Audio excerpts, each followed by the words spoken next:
Hey guys, welcome to this week's Money and Investing Show. This week we are talking about the somewhat desperate situation called stagflation. It's an economic term, but what does it mean for you? And more importantly, what does it mean for your investments? Where are the sectors to invest to capitalize on this the most? And where are the ones to avoid? See you in the show. Hey guys, welcome to this week's Money and Investing Show with me, your host, Andrew Baxter. And as always, my offsider and co-host, Mitchell Laurential. Thanks for having me, Mr. Baxter. Pleasure to be here, my friend, face to face, as we love to see. Indeed, it's nice to be out of lockdown. Indeed. And speaking of lockdowns, let's talk about some of the economic issues that poses. Jumping straight into today's topic, stagflation. Something our viewers may or may not be familiar with, but nonetheless an important topic. Look, it is, and look, it's not a term you're going to hear very often in your lifetime. It's that rare an occurrence, but it's actually very topical to where we are right now for a number of reasons. It's not good news, but it can be used as a very, very good tool to create some good money-making opportunities. So we'll dive in what it is, how it affects us, and perhaps most importantly, where the money's made if we find ourselves sliding into a period of economic stagflation. And it's not a good period to be in. So what exactly is stagflation, AB? Well, as its name would suggest, stagflation is where your economy starts to stagnate. It's where you start to see slower economic growth, but rising inflation, which is a double whammy of what you don't want. You want inflation under control and a growing economy. And look, as we look not just at the Australian economy, but also at the US, there are a lot of signs that I'm seeing based on my economics background, my trading experience, that are pointing us very, very much towards that. If we look at Australia, we're sitting an interest rate of 3.8% for the previous June quarter. I think those statistics are due for announcement on the 27th of this month, and we'll see what the September quarter had to offer. The RBA's target for inflation, of course, in Australia is between 2 and 3%, so we are already outside of that. It's been explained away by one-off unique COVID factors. We'll see if those factors continue to roll forward, which I suspect they will. Over the pond and in the US, if we look at inflation in the US, we're looking at 5.3% currently, which is pretty strong. And the problem you have with low interest rates and a central bank that's not wanting to raise interest rates, and I think our central bank, and I've been no shrinking violet on this comment, asleep at the wheel, and I'd go so far as to say almost negligent in terms of their decision not to be looking to just turn the rate dial up just a touch, get inflation back under control and keep the economy on track, and we'll explain a little bit about that as we go through. So very, very interesting crossroads. The challenge you have with an economy, if it drifts into stagflation, it's really, really hard to drag it back out again. So it is a major problem. Have we seen any other examples of stagflation before in history? Probably the biggest example of this would have been way back in the 1970s. And that was similar but different, if you can say such a thing. In the 1970s, we saw high interest rates and low equity valuations at that point in time, whereas now we've got very, very low interest rates and very high equity valuations. But we did see a period through there where inflation was really starting to get out of control and economic growth was slowing down. Of course, the 1970s, and particularly around that time, was largely attributable to the significant rise in oil prices. That was a major factor that affected the global economy prior to OPEC's foundation, and we saw some massive moves up in oil prices, which effectively crippled the world's economy. Sure, and it's what we're seeing right now. There's a fuel shortage in Europe and also in China as well, Yeah, right? not just a shortage, we're seeing some crazy pricing on that, and we'll get into that from an inflation perspective in a moment. Another almost stagflation, a little bit more recent one to take a little bit out of. If you go back to, say, 2004-05, a lot more recent as an example, and what we started to see through there was a not dissimilar set of circumstance where economic growth had started to slow. Interest rates were moderate. They were about 4.5% or so at the time, but inflation was starting to get out of control. You also had a period then where you had companies coming out with very, very good earnings, which we've obviously seen in the US. The last earnings cycle, I think on average, was about a 28% jump in earnings relative to the previous year. So a lot of those factors are there. The big one that we're seeing at the moment is in that energy price space, and that is a massive, massive risk on for markets right now. Does the labour market also pose an issue for the broader sort of concept of stagflation? We've just seen a jobs report, for example, in the US fall way below expectations. unemployment is on its way down, but it's still at decent levels, right? Typically, in a period of stagflation, you've got no employment growth. In fact, you've got rising unemployment, which is something you really don't want. You've got less people out of work, rising costs of living, and economic growth slowing down. They're the sort of the trifecta, if you will, of misery and pain. That jobs figure that came out of the US last week very much has brought this discussion point front and center, hence why we're covering it today. But it's not just unemployment, there's also underemployment too. In Australia, it's slightly different kettle of fish. Our unemployment rate is still relatively high, probably closer to 8.5%. I know the official statistics are lower, but to be included in those official statistics, you need to be searching for work, and a lot of people aren't, and therefore they're not included in that figure. Sure. Also, if you're working 2 or 3 hours a week, you're considered employed, even though Blind Freddy can tell you working 2 or 3 hours a week really isn't in gainful employment. So there's a little bit of a distortion in that. And I guess when it comes to looking at economic data, it is subject to a lot of distortion and seasonal variations and things like that. But the big risk I see out there at the moment, as I said, is in that energy pricing space. And to give our listeners an idea, if we look at gas prices or petrol prices, they're relatively strong and rising in both the US and the UK. There are shortages, which is a major issue. You can't fill your car up. The garage has got to line up for 20 minutes to fill your car up, which is crazy. It's crazy. If you look at, say, Germany, for example, which most of the heating energy that's used there is natural gas. Natural gas prices have jumped 300% in Germany over the last 4 months, and Russia has stepped in to rescue the situation. You'd argue they're also the culprit because they're the supplier for natural gas in Germany, but nonetheless they're increasing their supply to try and offer a olive branch and help out. A lot of pieces to the puzzle there, and obviously from the tenor of this conversation, AB, stagflation doesn't just happen overnight. There's obviously a process to get there. I'm guessing it's a fairly lengthy one. What factors make up the onset of stagflation? One of the big ones, and I know we've done a couple of economics podcasts recently, and my goal isn't to muddy the waters for people. It's just to hopefully provide the opposite, some level of clarity in there. These major factors are important to understand. So in the case of stagflation, one of the ingredients, or one of the primary ingredients, we've talked about rising costs and lower growth, is actually what's called cost push inflation. Now, if we just take a time out there for a moment and talk about inflation prices rising, not all price rises are the same. There are slightly different components to that. Even though the net effect to you as the consumer is the same, the actual underarching issue that's causing it can be different. So you get two broad types. You can have demand pull inflation, which is where you've got a really strong economy and that demand is pulling prices higher. And you'd argue that would be the case in the housing market in Australia. Supply is naturally raising prices to meet demand, right? There's a huge demand, there's not enough supply coming on, so prices are moving up to meet that. If you look at fine wines or timepieces or whatever it may be you're looking at, there's a finite amount of supply, a lot of demand there, pulling prices higher. If you look at the car market right now, because of production delays around the world, demand for second-hand cars isn't necessarily higher, but demand for cars can't be met from new car sales. As a result, people are buying second-hand cars, increase in the demand for second-hand cars, keeping prices very, very strong. So that's an example of demand pull, where prices are being pulled up by the consumer demanding more goods. Makes sense. On the other side of the equation is something called cost push inflation, which is a very different beast. And that's where the cost of ingredients to manufacture something have increased. And so the manufacturer of that component, that widget, whatever it may be, then pushes that higher cost onto the consumer. Which makes sense naturally, right? So, some companies to an extent will absorb a price rise a little bit. Some good examples of this, if we look at the construction industry in Australia right now, if anyone's in the development space, they know exactly what I'm talking about here, or even in the renovation space. If you look at cost of structural timber, it's pretty much doubled from what it was last year. If you're looking at getting steel, structural steel, if you're looking to get glass, it's all more expensive because there's been a rising cost plus an absence of providers that have pulled those or pushed those prices higher. You're a timber supplier, you might absorb a couple of % increase in the underlying, but at some point you've got to push that on.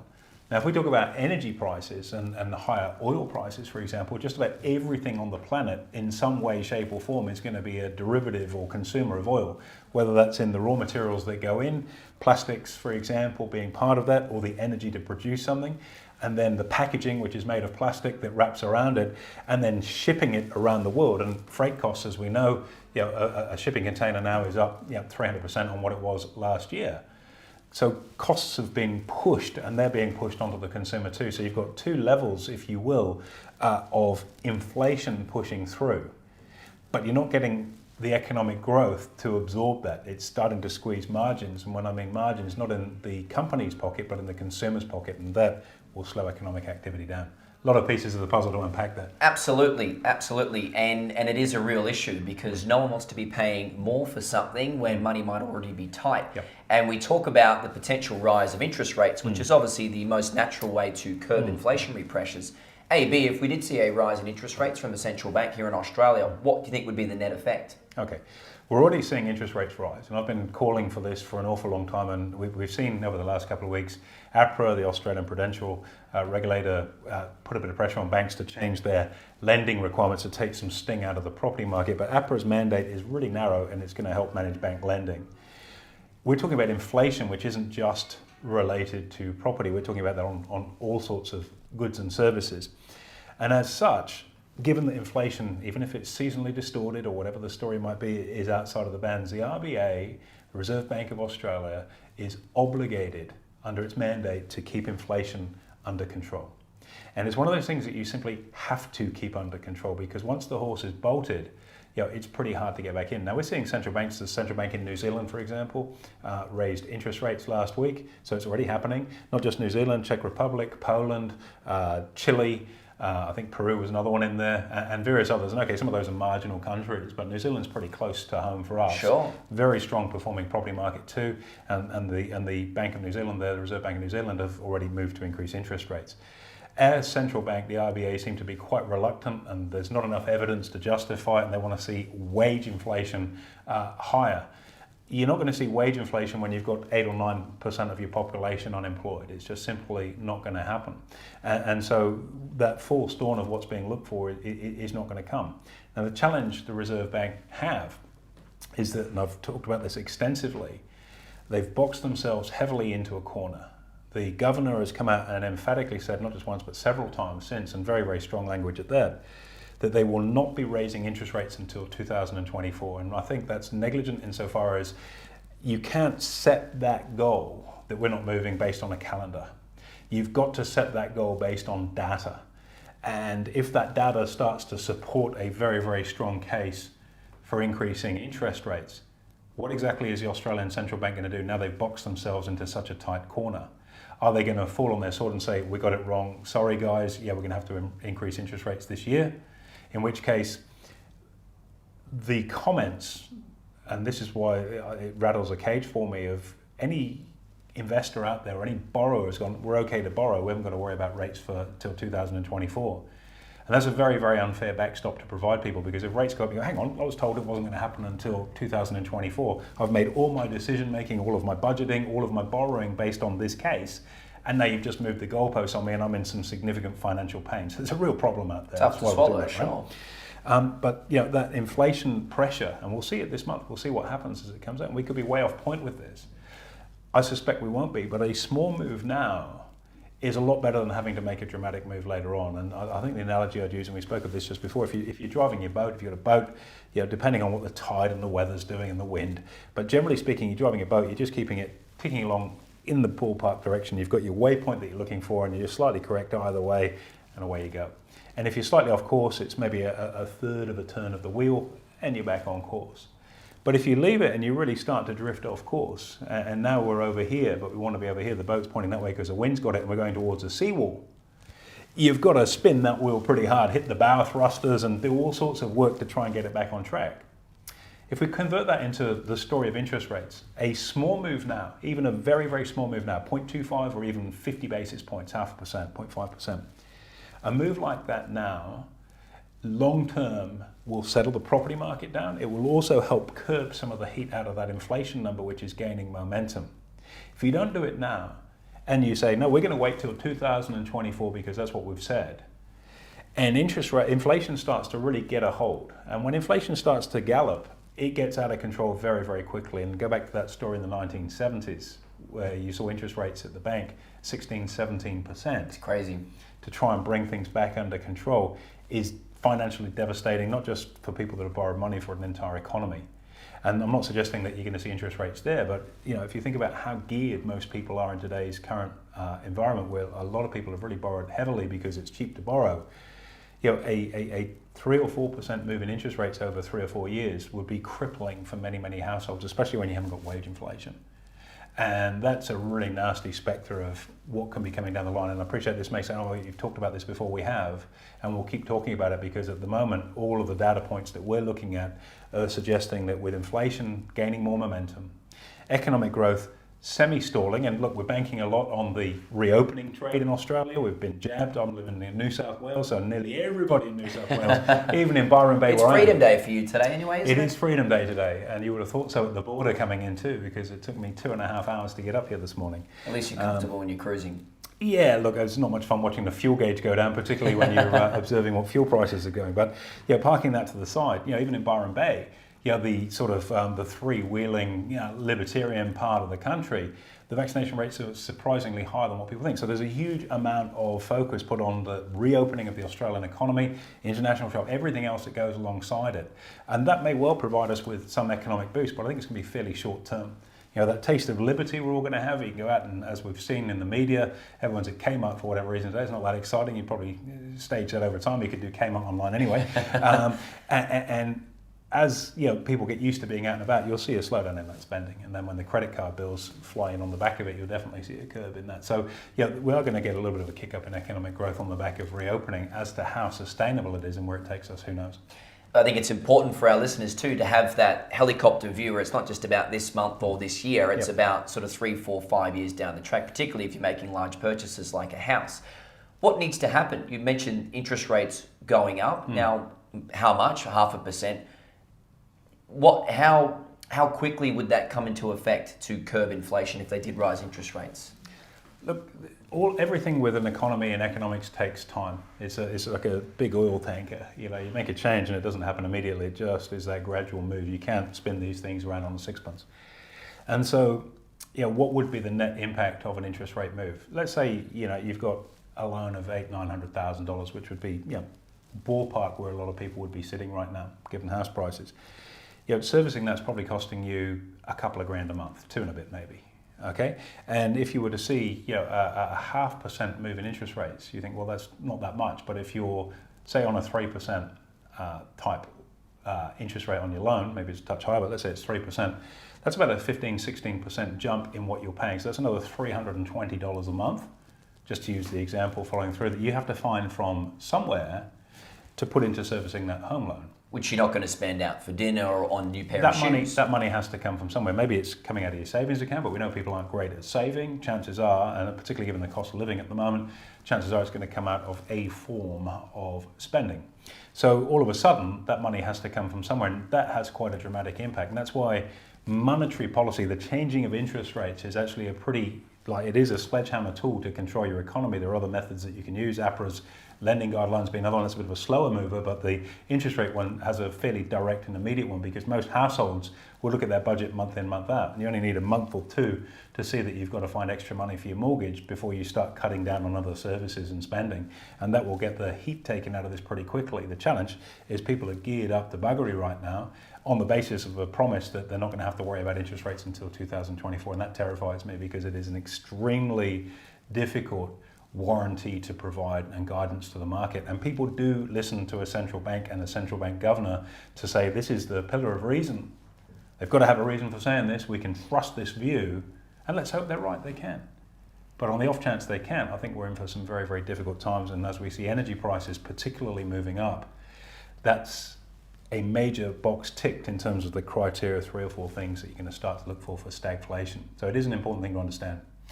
And once the cat's out of the bag, we're in trouble. So very, very, very hard to rein in, because what do you do if you've got inflation that's really rising, and your economy is growing very slowly or slower than you expected?